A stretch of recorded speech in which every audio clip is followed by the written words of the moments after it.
हरि ओम्। आपदामपहर्तारं दातारं सर्वसम्पदां लोकाभिरामं श्रीरामं भूयो भूयो नमाम्यहम्। आर्तानाम् आर्तिहन्तारं भीतानां भीतिनाशनं द्विषतां कालदण्डं तं रामचन्द्रं नमाम्यहम्। सन्नद्धकवची खड्गी चापबाणधरो युवा गच्छन्ममाग्रतो नित्यं रामः पातु स लक्ष्मणम्। नमः कोदण्डहस्ताय सन्धिकृतसराय च खण्डिताखिलदैत्याय रामाय पन्निवारिणे। रामाय रामभद्राय रामचन्द्राय वेदसे रघुनाथाय नाथाय सीतायाः पतये नमः। अग्रतः पृष्ठतश्चैव पार्श्वतश्च महाबलौ आकर्णपूर्णधन्वानौ रक्षेतां रामलक्ष्मणौ। रक्षेतां रामलक्ष्मणौ रक्षेतां रामलक्ष्मणौ। Thank you.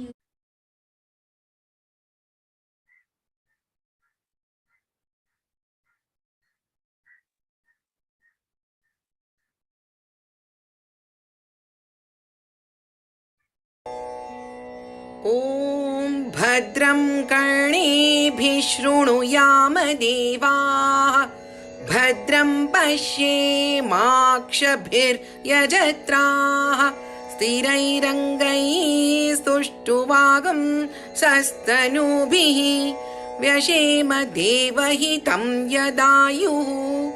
स्वस्ति न इन्द्रो वृद्धश्रवाः स्वस्ति नः पूषा विश्ववेदाः स्वस्ति नस्तार्क्ष्यो अरिष्टनेमिः स्वस्ति नो बृहस्पतिर्दधातु। ॐ शान्तिः शान्तिः शान्तिः। मनो हि द्विविधं प्रोक्तं शुद्धं चाशुद्धमेव च। अशुद्धं कामसङ्कल्पं शुद्धं कामविवर्जितम्। मन एव मनुष्याणां कारणं बन्धमोक्षयोः। बन्धाय विषयासक्तं मुक्तं निर्विषयं स्मृतम्। यतो निर्विषयस्यास्य मनसो मुक्तिरिष्यते। अतो निर्विषयं नित्यं मनः कार्यं मुमुक्षुणा। निरस्तविषयासङ्गं सन्निरुद्धं मनोहृदि। यदा यात्यात्मनो भावं तदा तत्परमं पदम्। तावदेव निरोधव्यं यावद् हृदि गतं क्षयम्। एतज्ज्ञानं च ध्यानं च शेषो न्यायश्च विस्तरः। नैव चिन्त्यं न चाचिन्त्यं न चिन्त्यं चिन्त्यमेव तत्। पक्षपातविनिर्मुक्तं ब्रह्म सम्पद्यते तदा। स्वरेण सन्धयेत् योगम् अस्वरं भावयेत् परम्।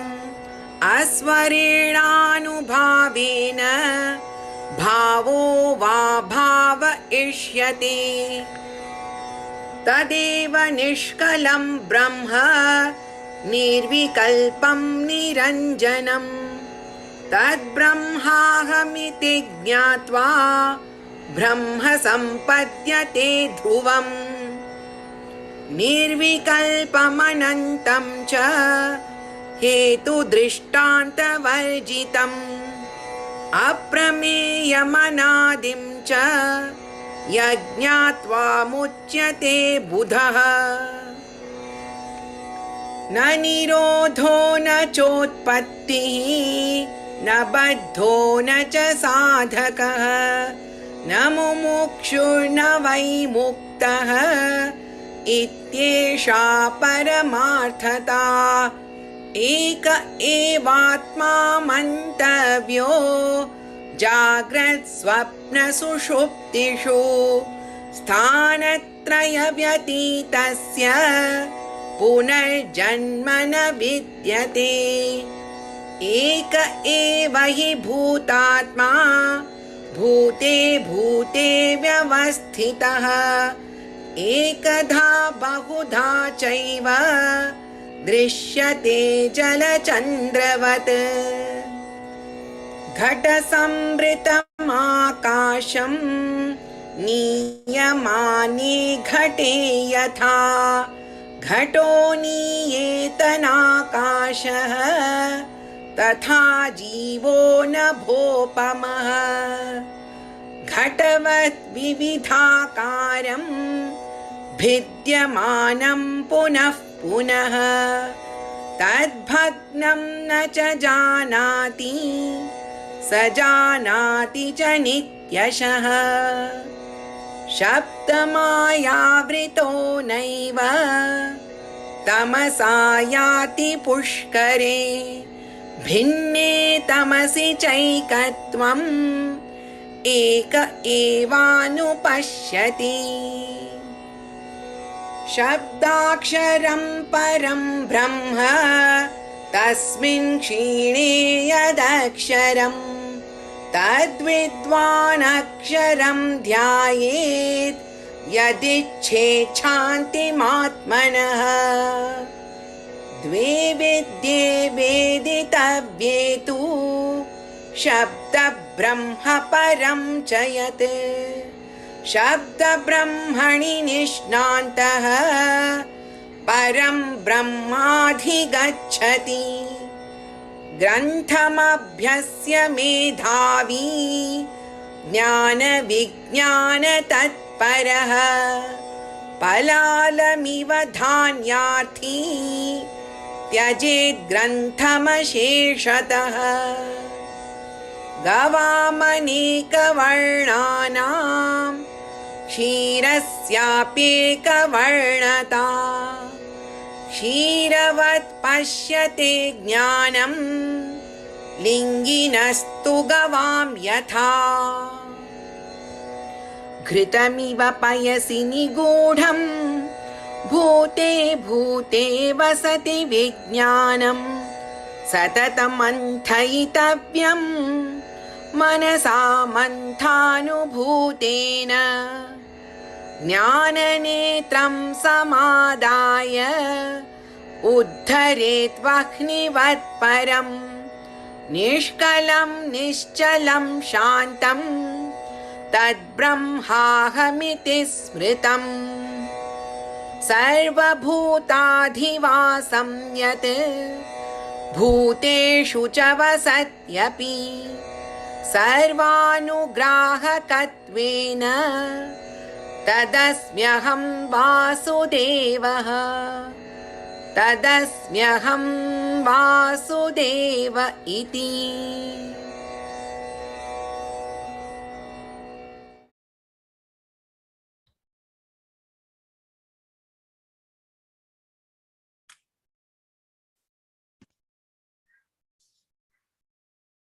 Hari Om. We will start with the invocation. Om.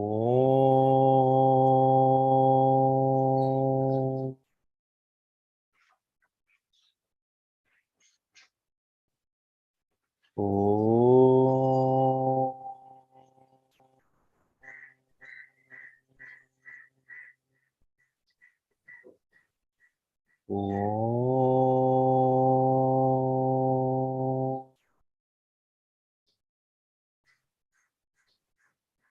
Om Sahana Vavatu Sahano Bhunaktu Saha Viryam Karvavahai Tejasvinavadhitamastu ma vidvishavahai.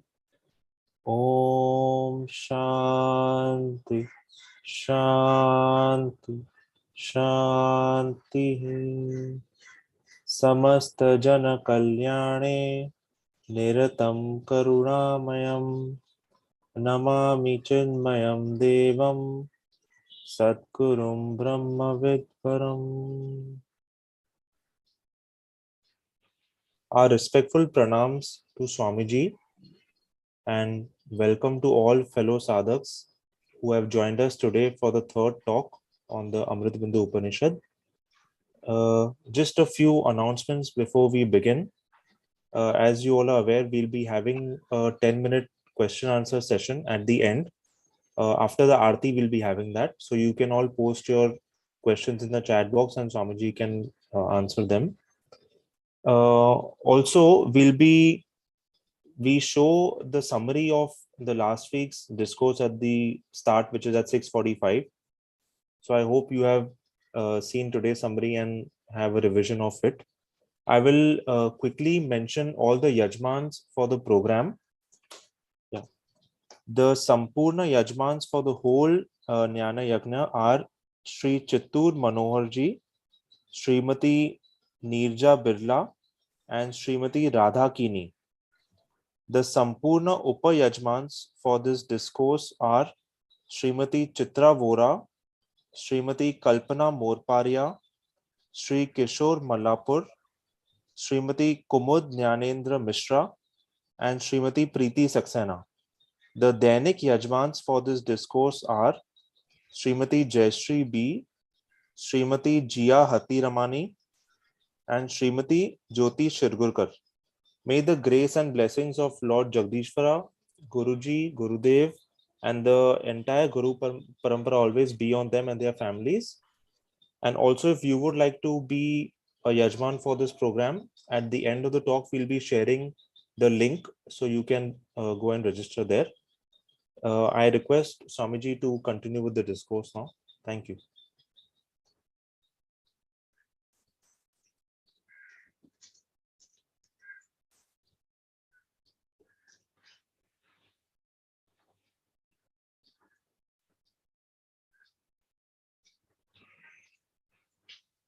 ॐ भद्रं कर्णेभिः शृणुयाम देवाः भद्रं पश्येमाक्षभिर्यजत्राः स्थिरैरङ्गैस्तुष्टुवागुंसस्तनूभिः व्यशेम देवहितं यदायुः स्वस्ति न इन्द्रो वृद्धश्रवाः स्वस्ति नः पूषा विश्ववेदाः स्वस्ति नस्तार्क्ष्यो अरिष्टनेमिः स्वस्ति no बृहस्पतिर्दधातु Om Shanti Shanti Shanti.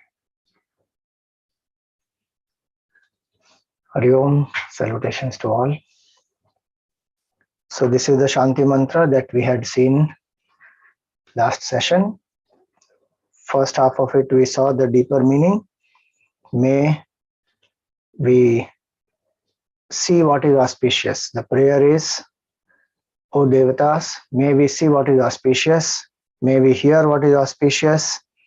May our body be healthy, all the limbs be hale and hearty.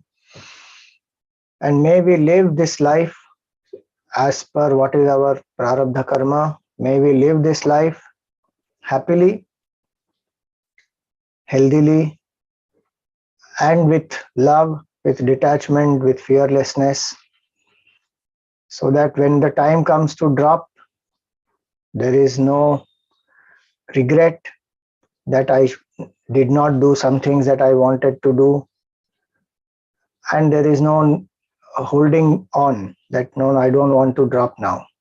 One leaves. Yashema devahitam yadayuhu. Now, swastina indro vriddhashravaha. Swasti, meaning auspiciousness. Su asti, meaning good happened to us. It is interesting. In Indonesia, they greet with Om Swasti, or they begin auspicious programs with Om Swasti. So here, Swastina Indro Vriddhashravaha.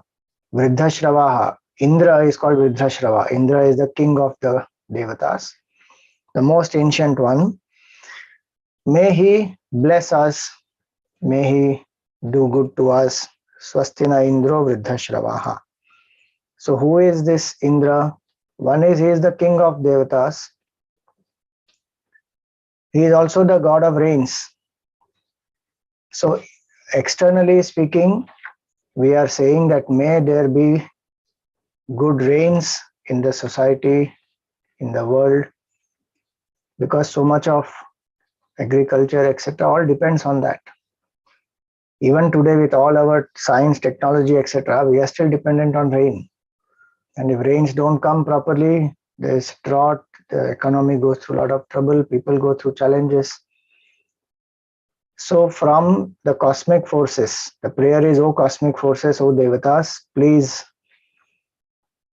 shower rains at the right time. In Ramayana, it's a very beautiful shloka which comes in Valmiki Ramayana. Many people think that, human beings did not know the scientific reasons behind this rain and thunder and lightning and all this. And so they created the concept of God because they couldn't explain how this is happening. So when science has all the reasons, all the answers, God will become redundant. In Valmiki Ramayana is a very beautiful shloka which says that the sky has,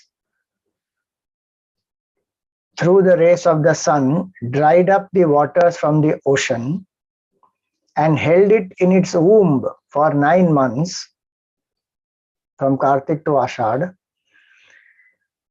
And now it brings forth the rains in the Varsha Ritu. Those rains are the juices, because 9 months the water has been held up as though. It's a poetic description. And that water is the source of all the juices in the whole on the whole earth. Very beautiful shloka it is. So it is not that human beings did not know the scientific explanation, so they created God. Maybe in other cultures, in other places, it may have been applicable. In Bharat, people knew the scientific reasons also, and they also know that this entire phenomenal world is governed by presiding deities. Consciousness alone pervades this whole world. So one still worships Indra. Not because of lack of knowledge of science. With the knowledge of science also, Indra is worshipped. I will put the shloka on the group so you will know.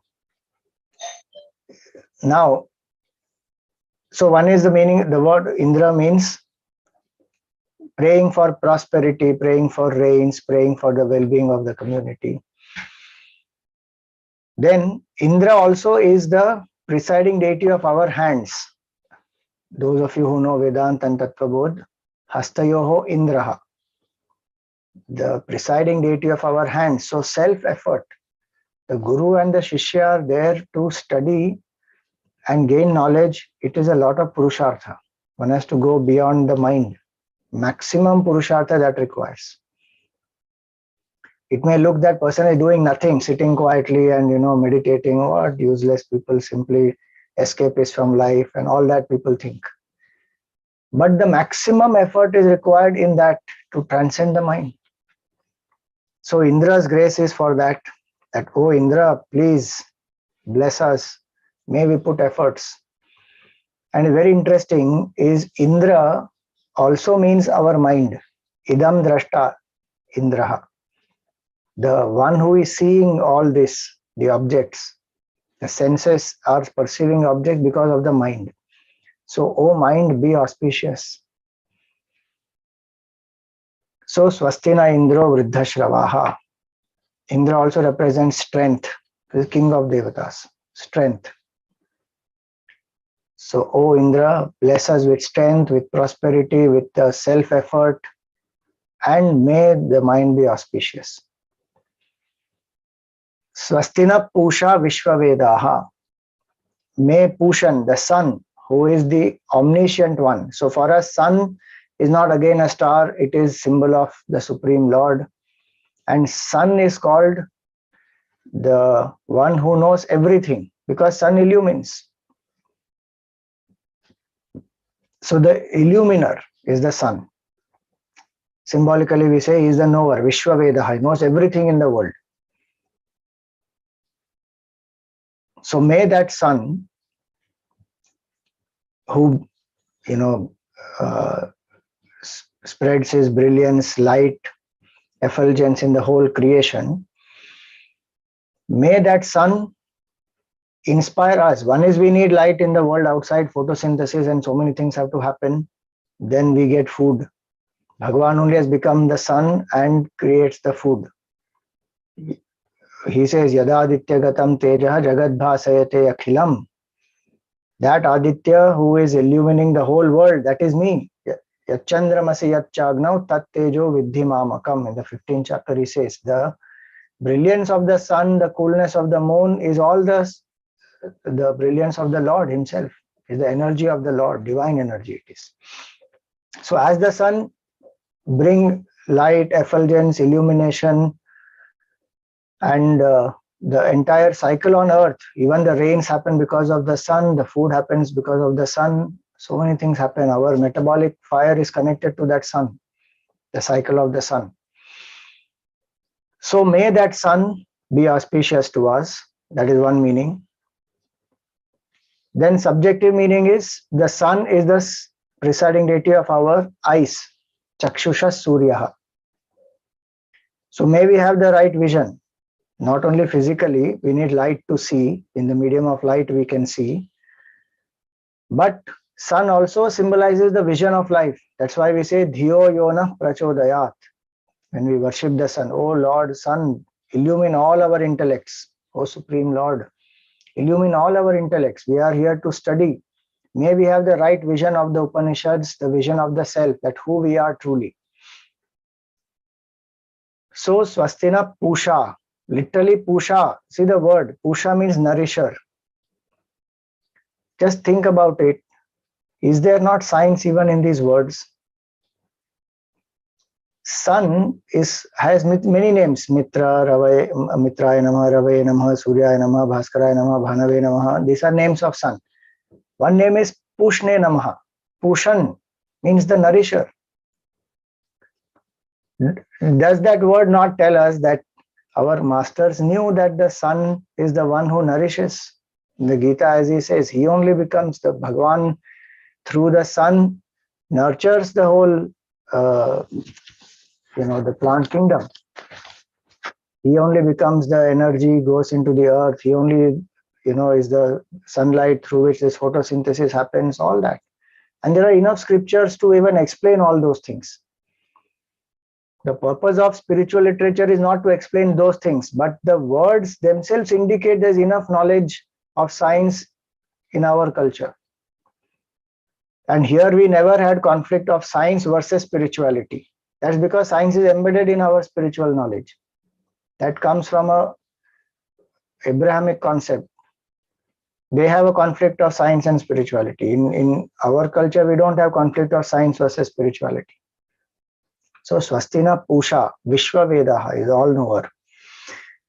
Then Swastina Starkshaha. Tarksha is the wind.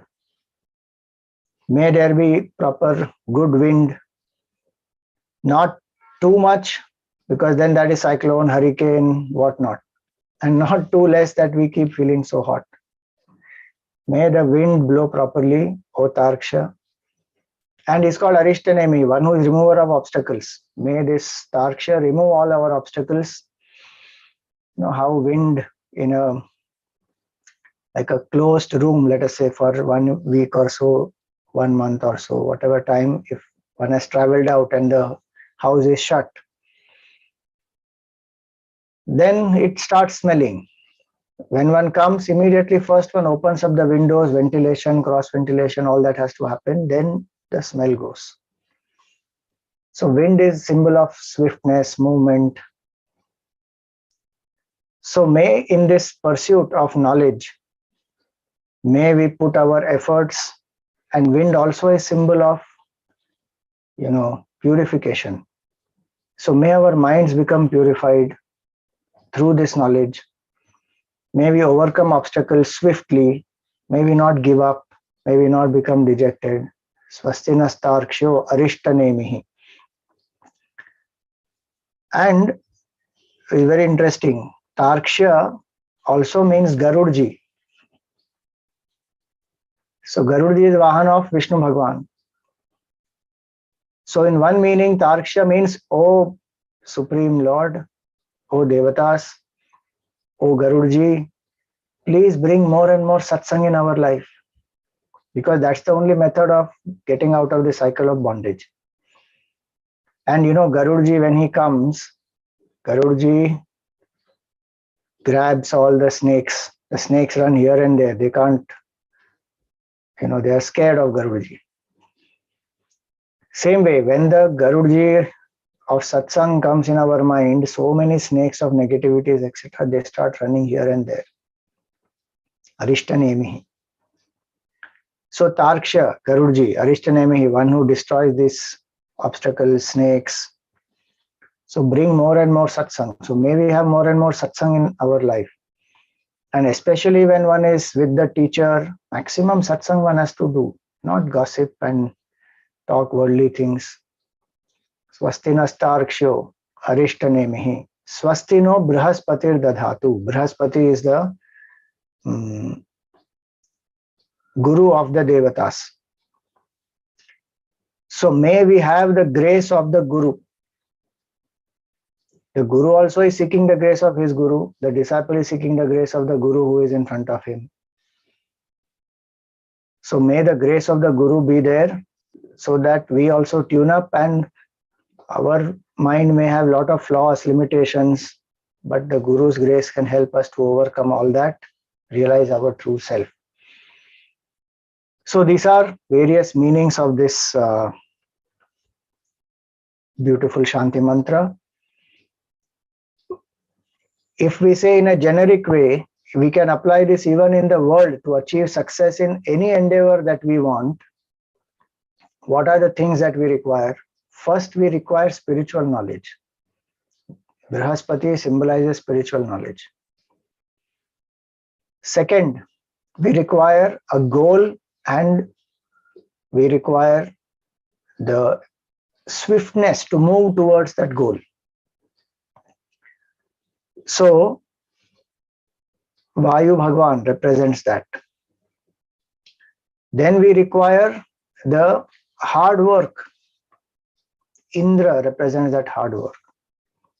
And we require also knowledge of the ways of the world. Surya Bhagwan symbolizes both spiritual knowledge and ways of the world. If we have these, we can overcome obstacles, we can achieve great success. So this mantra is meant actually for spiritual knowledge, but even one can apply for in the world also. On any occasion one chants this mantra, invokes the grace. Now the mantra ends with Om Shanti, Shanti, Shanti. May there be peace from the cosmic forces, from the beings around, and from the subjective disturbances. Now this is the Shanti mantra. Now we will go into the Upanishad proper. So as we know, this is a minor Upanishad and one of the 5 Bindu Upanishads. Now let us see what is the first mantra here. Very famous one, many times people quote this. Mano hi dvividham proktam shuddham cha shuddhame cha ashuddham kama sankalpam shuddham kama vivarjitam. So mano hi dvividham proktam, the first line says, mind is of 2 types. Pure and impure. Shuddham cha ashuddham. Now, what is our impure mind? Ashuddham kama sankalpam. The impure mind is that which is filled with selfish desires and fanciful imaginations. Shuddham kama vivarjitam. The pure mind is that which is free from this selfishness and fanciful imagination. So that's the literal meaning of this mantra. Now, the word man means to think, manute, to think. And that is what makes us unique in this whole creation.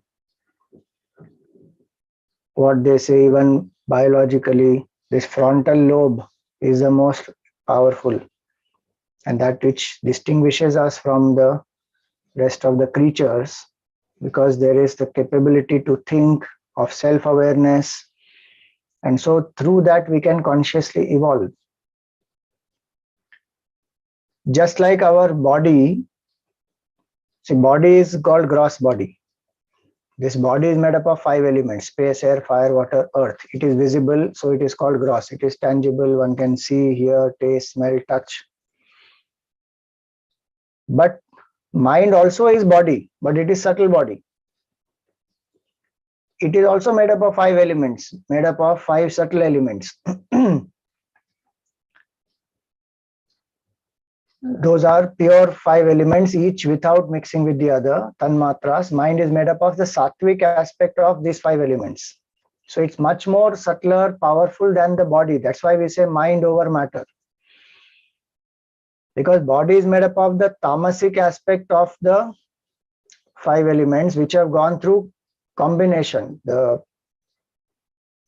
panchikarana process. Each element combines with the 4 others, and through that the body is made. But the mind is made up of sattvic aspect of the pure 5 elements. So it's very subtle. It's a very, very subtle, powerful equipment. The most powerful equipment on earth is the human mind. All other equipments are a product of that mind.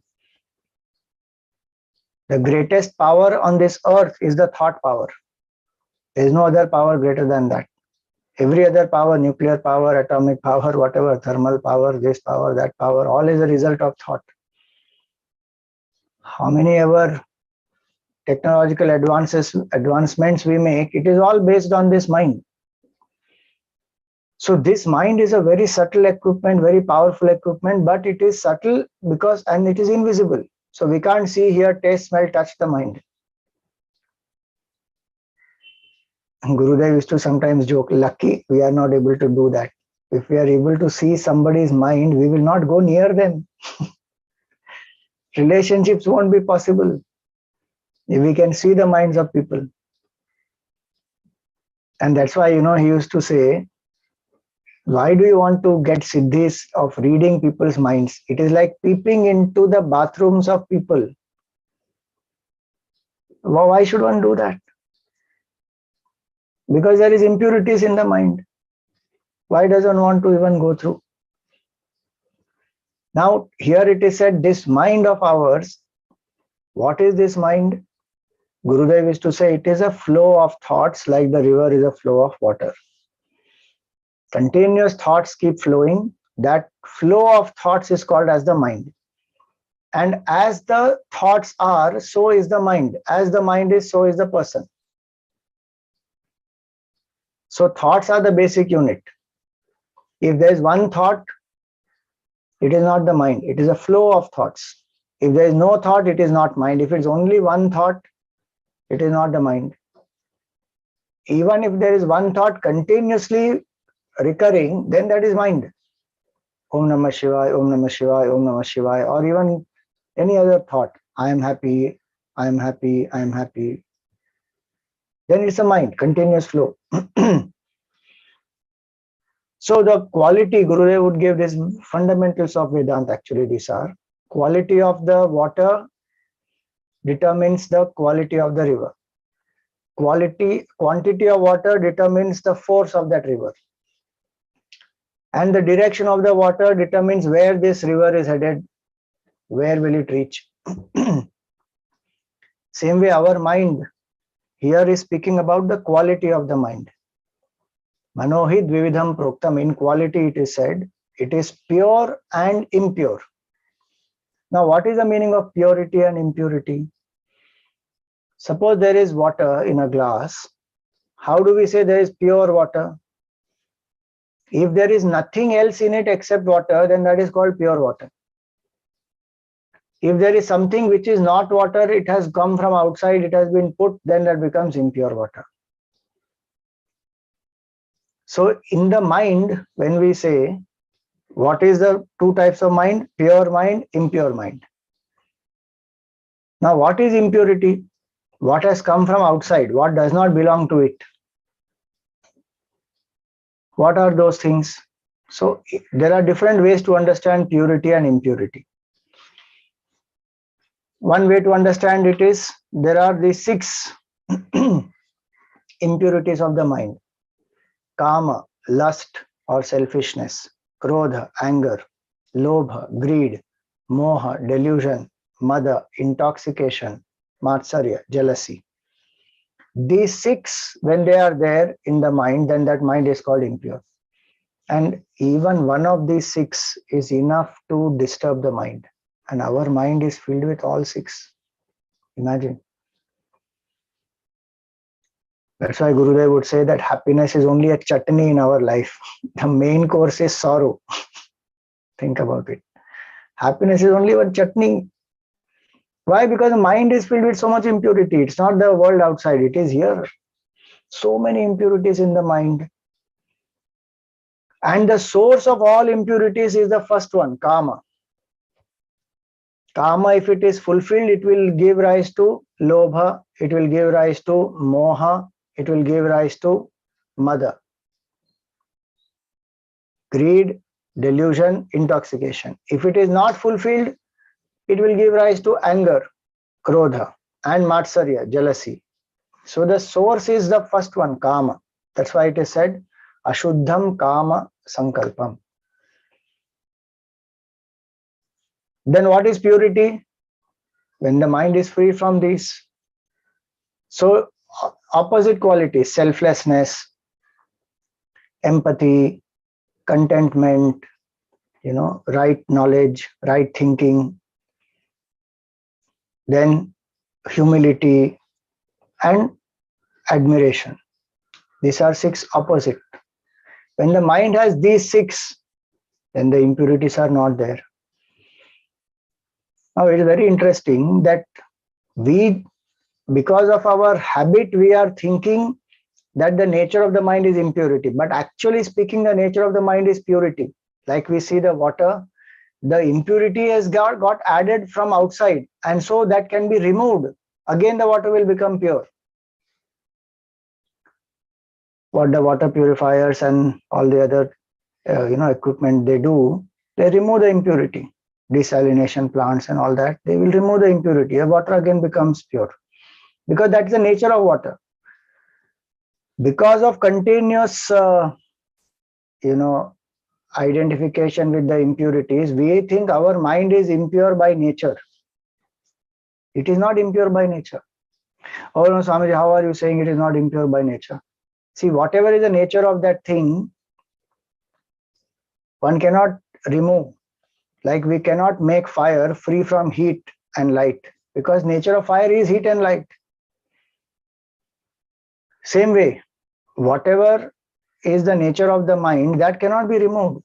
If the impurity was the nature of the mind, one could never be free from it. But every day we become free from it. When we go to sleep, we happily leave all. However impure the mind of the person may be, when that person goes to sleep, at least temporary, one has left all that or not. 1. 2, through sadhana itself we are able to do. Someone who was very, very angry earlier, now one comes to do this sadhana, understands what is attachment, learns to reduce attachment, and makes the mind more surrendered, more accepting. Now the anger level comes down. That means anger is not the nature of the mind. because without it, the mind won't live. And is it not true that we want to get rid of these? We crave for peace. That shows peace is our nature. Anything that goes out of its nature, it will come back to its own nature. Who craves for anger? Who craves for jealousy? Who craves for, delusion, greed? Even if we think greed is good and greed is necessary for progress, at the end of the day, we still want, thank God I achieved what I had to achieve. I feel content. I feel happy. I want happiness. I want peace. I want quietude. I don't want agitation all the time. That is our demand. Basic demand is, I want this. If that was not my nature, why will I want it? Because I've gone away from it, the demand is to go back to it. Detachment is also the nature of the mind. Attachment is not the nature of the mind. If attachment was the nature of the mind, we would hold on to one thing and we would just not leave that, then we can't do anything else. For example, if we hold a bottle in the hand, then the hand is occupied. That's it. Now we can't do anything else with this hand now. We can't hold anything more. But we are able to hold the bottle, take it from one place, put it in another place, take the book, do some writing with it, keep that book, start typing.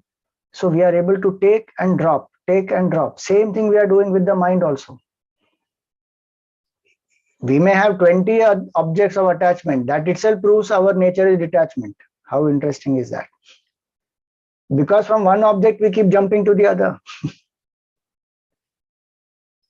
So the nature of the mind is purity. The nature of the mind is detachment. The nature of the mind is peace. It is cheerfulness.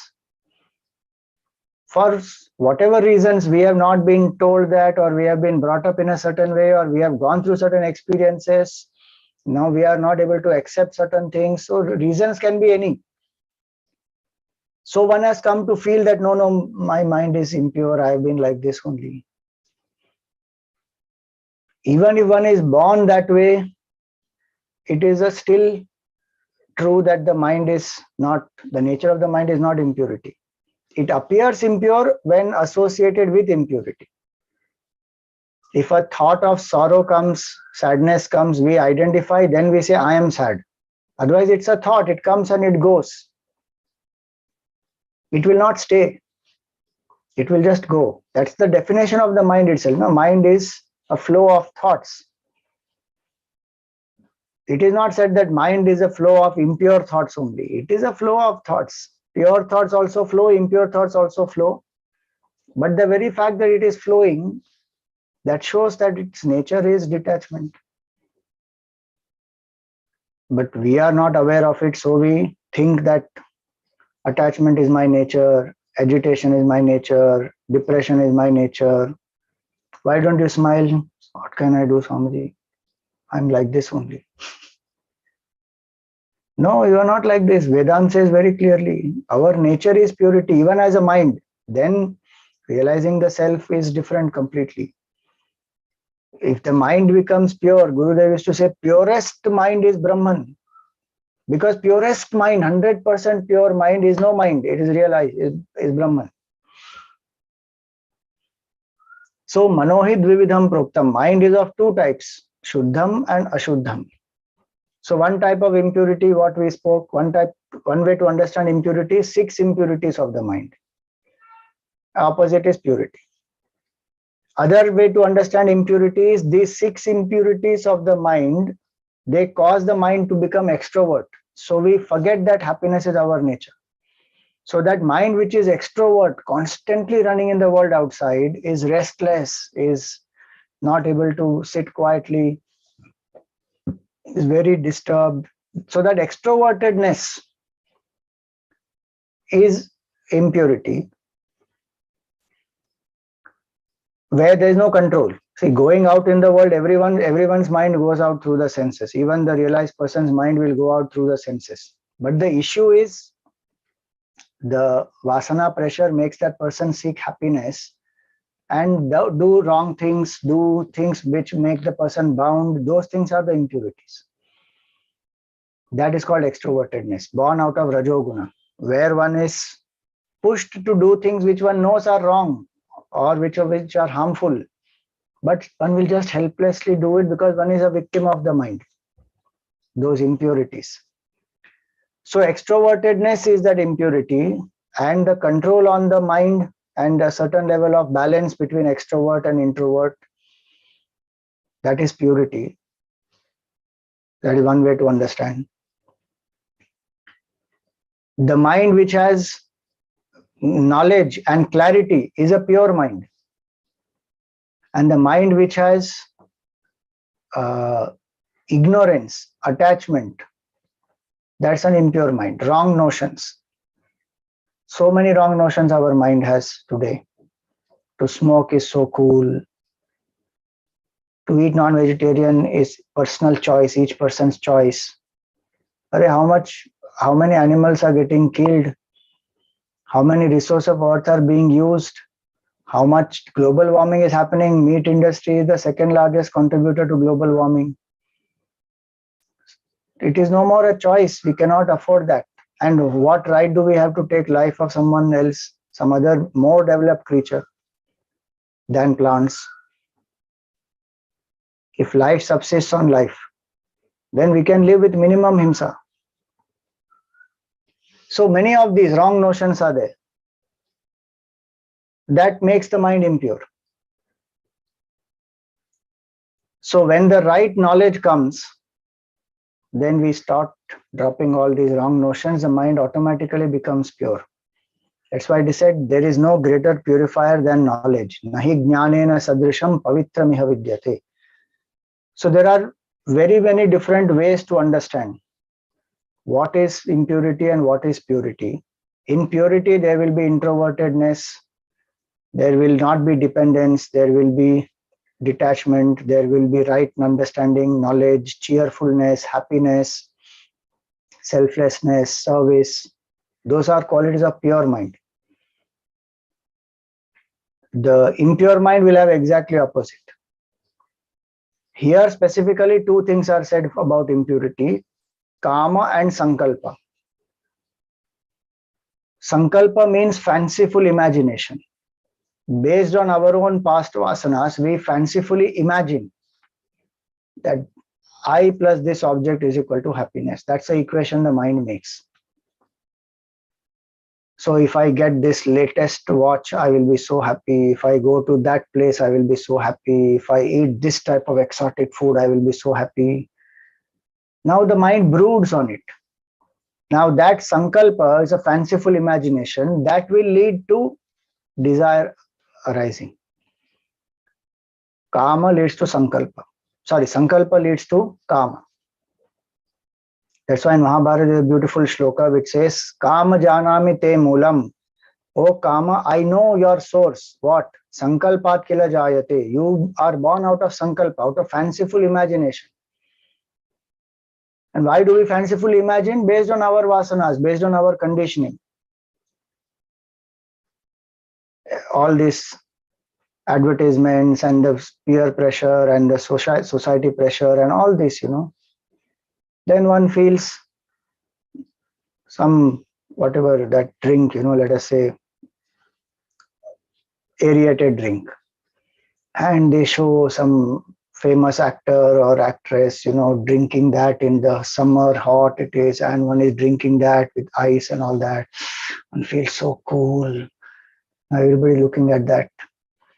And now the impression is there in the mind that if I drink this drink, oh, it is so cold, it is so nice, it is so refreshing, it is so tasty. So now the imaginations will start. Somebody tells us something, have you been to such and such place? Oh, what a lovely place, you must go there, it is amazing. We had such a great time, we did this, we did that. Now that information has gone. Now COVID, one has not traveled, let us say, for some time. Now one wants to travel. Now what will happen? The mind will start imagining, oh, this place, such and such person was telling me, let us go there. We will also enjoy. We will do this, we will do that, and I will do more. And we will come back and tell this person that I did much more. Did you do all this? I did this also there. Now imagination. Once that mind starts brooding, it will give rise to desire, and the desire will catch force, kama. Then the other 6 will happen. Not all 6, but whatever, the other vikaras, they will start. So, kama janami te moolam sankalpat kila jayate. That, oh kama, I know you come from sankalpa. Natvam sankalpayishyami sachamena bhavishyati. So I will not engage in this sankalpa. Then kama will not rise. Asankalpat jayet kamam. Krodham kama vivarjanat. It comes in Bhagavatam. That win kama by not entertaining fanciful imagination. Live in the here and now. And maximum enjoyment is in here and now, actually speaking, not in fanciful imagination. Don't we see so many people who plan so much and they go for vacation? I mean, they plan for this vacation and then they go and they have thought so many things, but when they land up there, something else only is happening and they're not enjoying it, and they're, no, it's not what I really thought it to be. It is overhyped and this and that. If you had gone as it is without imagining so much, to experience it for what it is, then you would have enjoyed more. So even if I want to enjoy more, it is better not to entertain sankalpa. Here we are talking about realizing Brahman.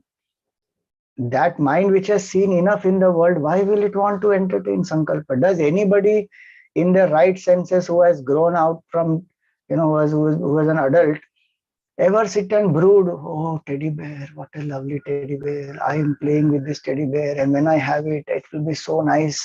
I will feel so good about it, and I will tell somebody, no, you don't have a teddy bear, I have this teddy bear. Nobody in their senses will ever have sankalpa of teddy bear. There is no question of desire rising for that teddy bear. But Swamiji, that example is very easy.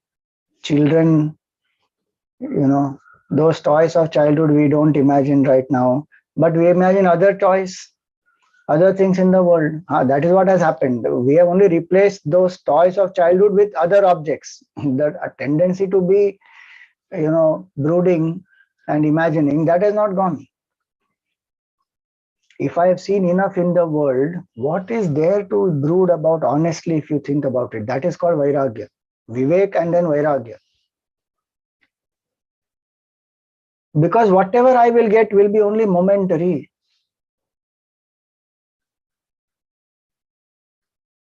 In the Gita, Bhagavan says, Adyantavantak kaunteya nateshu ramate buddha. A wise person doesn't revel in those. Why? Because they come and they go. They are so momentary. Adyantavanta. By the time one is enjoying it, it's already over. Think about it. So much one imagines, and this ice cream I will eat, and while one is eating the ice cream, the pleasure lasts for a few seconds, then the mind is already gone, thinking of some other enjoyment or some talking, some conversation, something else. Where is the enjoyment happening? So fickle, so less. For that, how much one is struggling, and how much pain that will cause. Gautam Buddha, that's why he said, it is not a pessimistic statement, it is a factual statement. He said, every pleasure is pain in disguise. Oh, Swamiji, that is so bad. How can we live in this world and you are spoiling it all for us? But you think about it, it is a fact. How quickly we arrive at that, that is up to us. That's our choice. We can keep enjoying in the world, keep craving behind different things, enjoy that whole process, go through ups and downs, and we feel this is the variety, a spice of life and all that. Go ahead. One should all do that, no problem. That's what Vedanta is telling us. Go through all those things, and then when one has seen enough, pariksha lokan, we saw that earlier. Having seen the world enough, that person has come to this teacher now. So those questions and those doubts are not there. That, oh, there may be happiness in this place, in that object. I have not tried that, so who knows? Maybe there is more. However more it may be, it is adyantavanta. It comes, it goes. It is so momentary. It will not last. And am I running behind the lasting, or am I running behind that, seeking that which is permanent? So if I want the permanent, I have to drop attachment to the temporary. Otherwise, it is not possible. That is what we saw in the meaning of the word Upanishad. Ni means with firm determination. Drops. So every pleasure is pain in disguise. And that pleasure itself is a conditioning. What is pleasure for some person is pain for somebody else, is it not? Alcoholic, drinks alcohol and feels, the seventh heaven. And somebody else who drinks first time and spits it out and says, oh God, how bitter is, how can people drink this? And doesn't even want to touch it after that. And what that person under the influence of alcohol may do, abuse people in relationships, hurt oneself, harm oneself, all that is separate. Even the so-called good pleasures, don't they leave a craving behind? Don't they make us dependent? Don't they make us feel happiness is in them, it is not in us? There are so many limitations to the sense enjoyments. When a person has done proper vivek, what is real, what is unreal, what is temporary, what is permanent, and one has got experiential vairagya, one has seen enough in life, one knows it is not there here, then sankalpa will not happen. In the 6th chapter, Bhagavan says to Arjun, how to control this mind which is fickle, which is restless, which is impulsive, which is strongly attached. There he gives 2 methods. He says, Abhyasena tu kaunteya vairagyena cha grihyate. Do abhyas of single pointedness where you learn to quieten the mind, because if you quieten the mind, you will experience happiness here and now. I don't need anything else. And get vairagya so that this fanciful imagination doesn't happen. All fanciful imaginations are because I don't know, I have not tasted the bliss within, the quietude of the mind, the happiness of the self. I have not experienced that. Then I'm running outside behind toys, thinking happiness is in that. Then imagining power, pleasure, prestige, popularity, all that. One who has seen through all that, done vivek, understood, now that person says enough. No sankalpa. That person doesn't have to put effort to not have sankalpa. It is not that sankalpa keeps rising and now the person is suppressing. It will not rise. Like the example I said earlier, there is no sankalpa in our mind, fanciful imagination in our mind about childhood toys, marbles and dolls and cars and none of that, teddy bears, nothing. No sankalpa at all. It's not that those things are rising and we have to suppress it. If they are rising, that means the mind is still not having enough vivek and vairagya.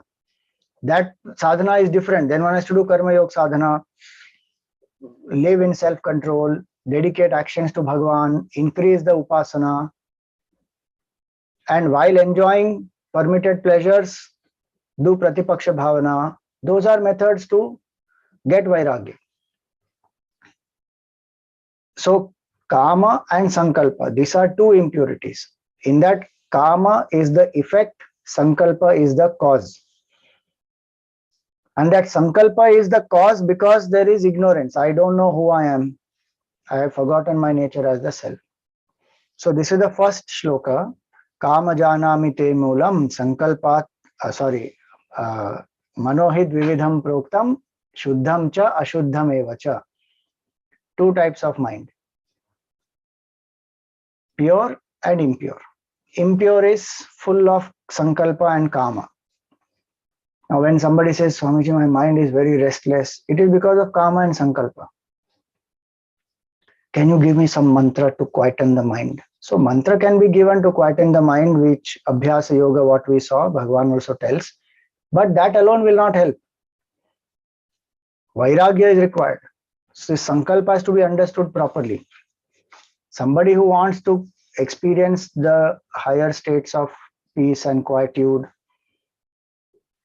this sankalpa has to be removed. And one naturally comes to that state. One doesn't have to do suppression for it. If one has done this sadhana properly and satsang, vivek, vairagya, then it will happen. So, ashuddham kama sankalpam, shuddham kama vivarjitam. Now, the same chain of thought continues further in the second mantra. Mana eva manushyanam karanam bandha mokshayoho bandhaya vishaya saktam muktam nirvishayam smritam. So mind is the cause of bondage. Mana eva, that eva word is important. Mind alone is the cause of bondage and liberation. Bandha mokshayoho. We think we are bound because of so many other people. We are unhappy because of Swamiji, my mother-in-law, my boss, my spouse, my neighbors, this government, this country. We have so many reasons. And Gurudev used to say, we have one reason which the whole world does not have. Why are you miserable? Why are you unhappy? Swamiji, that Shani is not in that right position.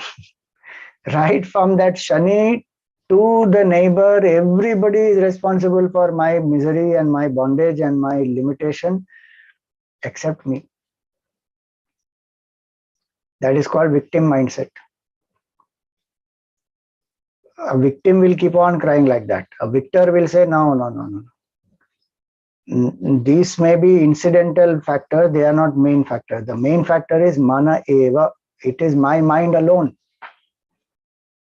External factors can be anything. It is my mind which is getting disturbed because of its own attachments, its own vasanas.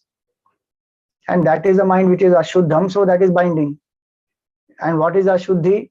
Kama and sankalpa. Fanciful imagination, desire. And now it is said here, vishaya saktam, bandhaya vishaya saktam. The mind which is bound is dependent on objects. See the sequence. Sankalpa leads to kama. Fanciful imagination makes us desire. And those desires, when we brood upon, sustain, they will lead to attachment. Now that attachment, once it is there, then we feel until I don't get this, I'm not happy. That is called bondage. That equation, I plus this object is equal to happiness. So I plus this car is happiness. I plus that person is happiness. I plus this much money is happiness. I plus that, promotion is happiness. Psychologically, we depend. By itself, wanting any of this is not a problem. But psychologically, we depend on these for our happiness. So Vedanta says, just remove that dependency. You don't have to remove the object. That for some time, if you have to remove the object to get detachment, that's a different thing. But just by removing the object, it is not necessary attachment will go. There are other things to be done to remove, that we will see. What is Vedanta saying? I plus object is equal to attachment. In that, if you remove dependency on the object, I is equal to happiness. So, bandhaya vishaya sattah, that mind which is dependent on the objects is bound. Muktam nirvishayam smritam. That same mind which is freed from all objects and attachments to it is free. Muktam nirvishayam smritam. So the same mind which is impure will bind, same mind which is pure will liberate. It is the same mind. Same shloka comes in the Gita also. Bandhuratmat manastasya yenatmaivatmanajitaha anatmanastu shatrutve vartet atmaiva shatruvat. 6th chapter. That the mind which is bound, that mind has no control on itself. That uncontrolled mind leads to bondage. Mind, when it gets controlled, it leads to liberation. So mind is the best friend, mind is the worst enemy. How strange it is. In the world, either somebody is my best friend or somebody is my worst enemy. And sometimes that best friend can cheat and become my worst enemy. That is what is happening to us. We have nowadays what people say, BFF, best friend forever. That BFF can immediately become WFF, worst friend forever. Because that BFF knows all secrets. If that BFF turns against, finished. You become worst friend forever. And today, what all people do, pathetic things they are. Immediately they go and put up on social media so many things. Make it public, and that person goes through hell after that. So this mind of ours is like that. That mind which is the best friend is the mind which is free from these attachments, desires, dependencies. It leads to liberation, sattvic mind. And the mind which is bound to objects, has dependencies, has selfish desires, fanciful imagination. Now that will pull the person down more and more and more. So the same mind can lead to bondage. Now, what is the meaning of bondage? Like we saw in the first class, many times we don't even know we are bound. Then where's the question of the desire for liberation, and then feeling the pain of bondage, wanting to get free from that? Where is all that happening? Because one doesn't even feel that I am bound. One feels I am free bird. I do what I feel like doing. So what is bondage? That which limits us, inhibits us, which makes us constricted in our potential, in our true nature, which makes us go away from our true nature. All that is bondage. And this impure mind makes us do that. An impure mind by itself doesn't realize its own potential, and that impure mind then does not have capacity to know the true self. So both ways it is binding. One is that when I have an impure mind, then the mind is filled with selfishness, agitation, attachment, anxiety, stress, worry, tension, depression, so many of these. That will not allow my mental potential also to come out.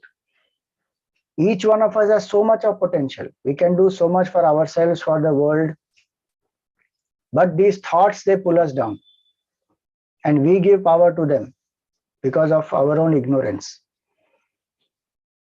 So we allow that. So negative thoughts, today I was seeing one video, very nice analogy they gave. The phenomenon of ant, A-N-T. So what happens is, even if there is one small piece of, let us say, a breadcrumb which has fallen, now the ant will somehow find it. And when it finds it, it will leave, as it is going, it will leave pheromones, which will attract other ants. And slowly, in some time, so many ants will be there, and that whole piece of that breadcrumb, they will carry it. So A-N-T means any negative thought. Any negative thought is like an ant. One negative thought, it comes, it starts leaving its effect, and it will attract so many negative thoughts. So it has to be found immediately. It has to be handled immediately. So this impure mind is like that. It will bind us. And it doesn't allow the potential to manifest, even of the mind's potential. Like I said in the beginning, mind is the most powerful equipment, but how many people use that power? And today, with so much of technology and comfort, so our mind power is going down and down and down. Even simple things like memory, we are not using. Earlier, we used to remember so many phone numbers. Today, we don't remember. Why? Because it's all readily available in the contact list. Earlier, we had to dial. So we used to remember so many names. We used to have address book. We used to write in that. And now who will keep referring to address book every time? So memorize. So many numbers we had remembered. Today, we don't remember. Now, if for some reason we lose the phone, suddenly one feels lost because numbers only we don't remember. Now, whom to call because I don't remember the numbers. Memory power we are losing. Analytical powers we are losing. How much perverted logic is coming, and people without understanding are doing so many things. Whether it is appropriate logic, perverted logic, no idea.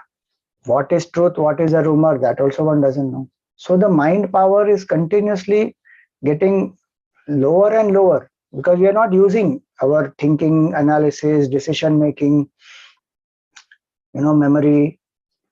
So many things we are not using. And what is the rule? If you don't use it, you lose it. So this mind of ours, it doesn't manifest its potential. Impurities make this mind like that. So on one hand, we are not using the power of the mind. On the other hand, one is developing more and more dependencies. Why do we see so much of rise in the mental health challenges, etc.? Not that it was not there earlier. Earlier also mental health challenges were there. But today it is much more. Because we allow so many things to control our mind. The inner potential of the mind one is not manifesting. The discipline, the self-control, concentration, so many things one is not trained in, one doesn't know. And then there is peer pressure, competition, prestige issue, image issue, so many things which come together. Now that person is going through mental health challenges.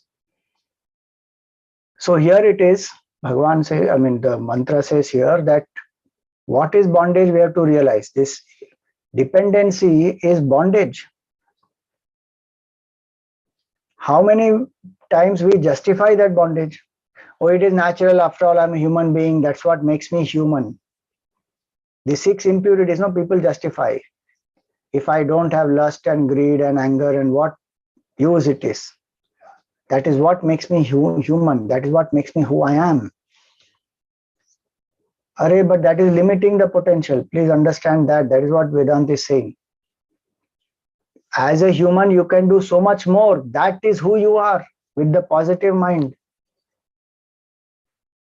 If we learn to control our desires, sublimate them, rise above them, so much power we can manifest.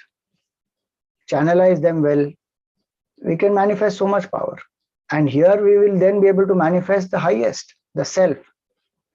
So, bandhaya vishaya saktaha muktam nirvishayam smritam. More of this we will take up in our next class. For today we will stop here.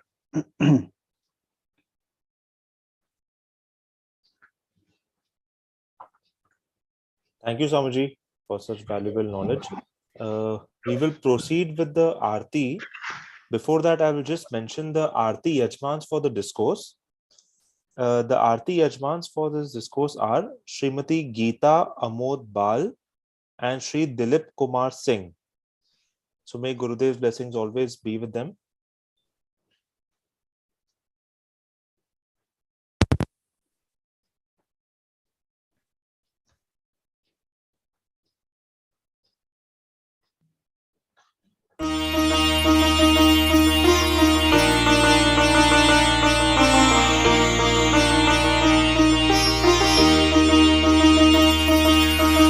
आरति श्री चिन्मय सद्गुरु की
Sadgurunath Maharaj ki jai.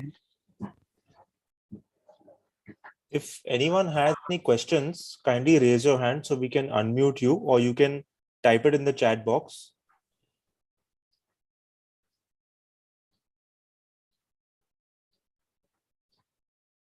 Yes, Swamiji, Yeah. Hari Om Swamiji. This is regarding the food that we eat. Actually, my ancestors are from a Mogavira community called the fisherman community. So my whole upbringing is with the, seafood and all that. And also after marriage, like my husband and daughter have done food related courses. So I'm always, exposed to seafood and all that. So I was thinking like even the plants have got hurt. They also get hurt when we pluck them and we eat. And also the cows, they give milk only for their calf, but we all drink. So what is your opinion, Swamiji? All plants don't have to be killed. There are lots of fruits, vegetables where they can be plucked and they can be used. Point one. Point two, even if some of the plants have to be destroyed, they are lesser in their sensory capabilities to feel pain than the animals. So that's why I said between two living beings, the one who is lesser capable to experience pain should be our choice, not some creature who is more sensorily capable. Because if it is not possible, the whole life cycle is such that life survives on life, then we have to ensure that we do minimum violence.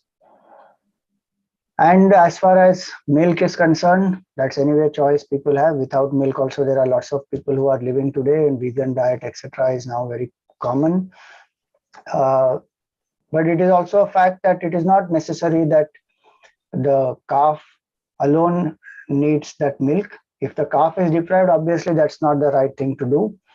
But if you ask a lot of the people who raise cows, they will tell you that the milk that is produced by the cow is not is so much that it is not that calf will drink all the milk. And if that milk is not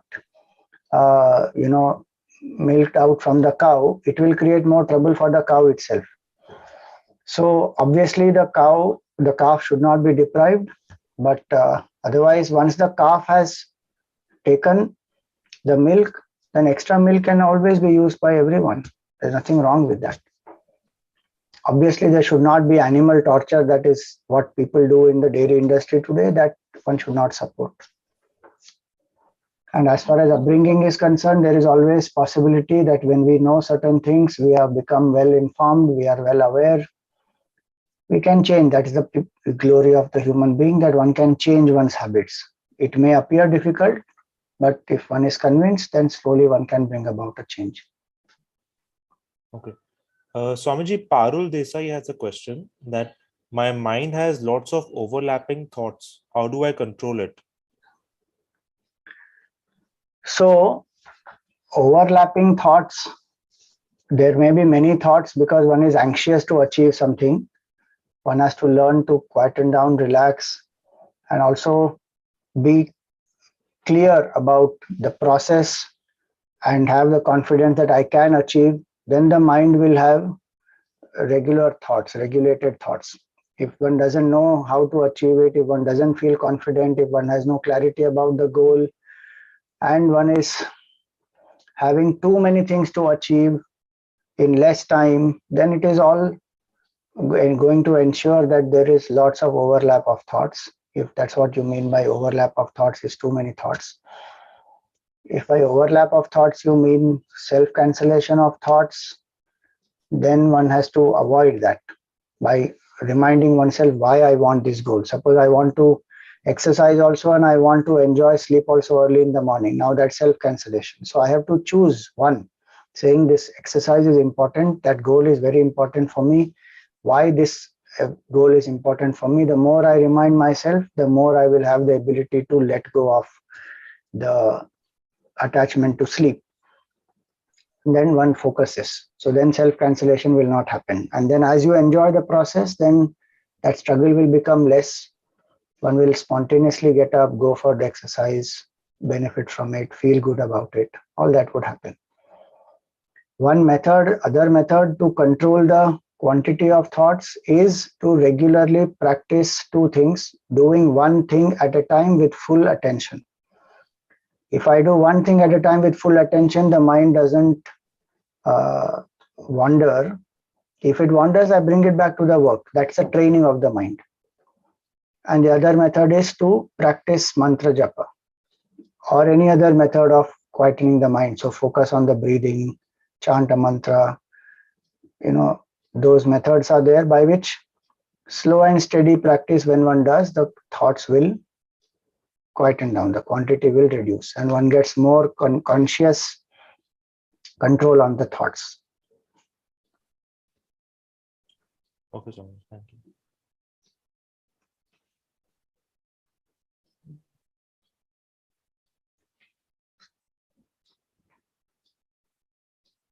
Swamiji, Gitanjali K. Soham is asking,